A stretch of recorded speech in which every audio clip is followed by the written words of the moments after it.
warahmatullahi wabarakatuh. Welcome back children for the class 7th standard, and today we are going to study the topic in civics, that is directive principles of state policy. So here in this topic we studied previously about the constitution, fundamental rights. So here we are going to study this last topic in part 1, directive principles of state policy. What is this?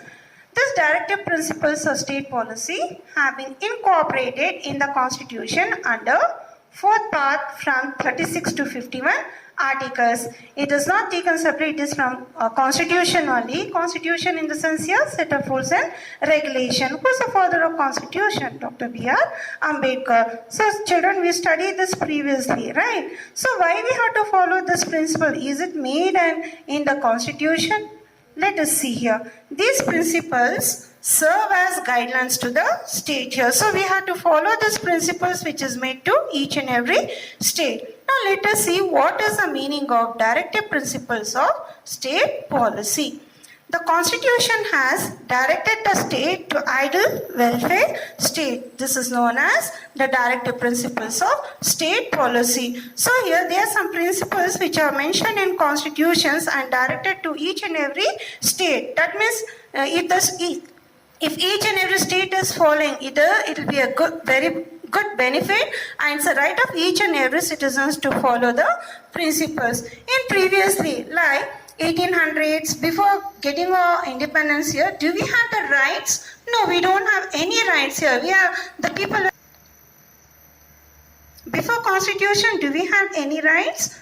No, we don't have any, since we don't have any rights. So, do we have any rights before the freedom?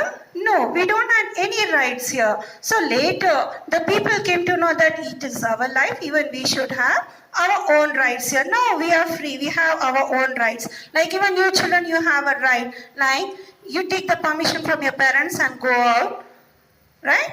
And you have a right after the school to go anywhere. And when you come to the school, do you have a right to break it? The rules of the school? No. So we have the rights here. What are the rights given for the citizens here? Like, in the sense, it is our life, our way of like dressing ourselves, choice of a dress, choice of food, choice of place. So we have a right and we are free. So that is called the directive principles of state policy. So there are no people to object us. We can go anywhere. And there are some rules and regulations that to be followed. Okay? So here, the importance of the directive principles of state policy. What is this? This is given, it is for the both state and central government. Both are to be followed. These principles mentioned, that is by the Constitution. And it is one of the necessary to adopt these principles while legislating, formulating and implementing policy. Legislating in the sense here, that is we have the parliament here, and formulating whether the citizens are able to follow or no. Now we have a new right here. What is that one? If a person is not wearing a mask, so a person is going to be fined for that. So this is a new principle which each and every citizen to be followed, right? Implementing in the sense here, this is a new policy invented in the year that is to the pandemic 2020. We see everywhere, every person are supposed to wear mask, all while they are driving, they are supposed to wear helmet. Without it, it's a fine, right children? I hope you followed this. Now let us see what are the directive principles of state policy included in the Constitution are as follows. Totally, there are 11 directive principles of state policy. Number 1 called social justice. What is the social justice? To achieve the public welfare by providing social, economic and political justice to the citizens. Yes, it is for the people here. Justice is nothing but giving for them a right justice, whether they are rich or poor, no discrimination of color. In this, each and every people should get right justice here. And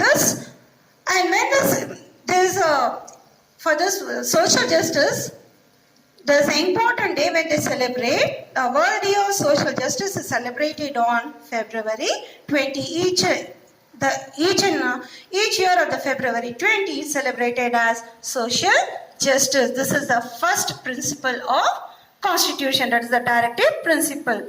The second comes social justice to the weaker sections. Who are these weaker sections here? The weaker sections in the sense here, basic need to find remedy against like exploitation, like people are lacking, like we see the people like laborers, they are not so confident. They don't have proper earnings, where they wanted to give their children good education. They wanted to give each and every benefit of the children, but they are lacking in that.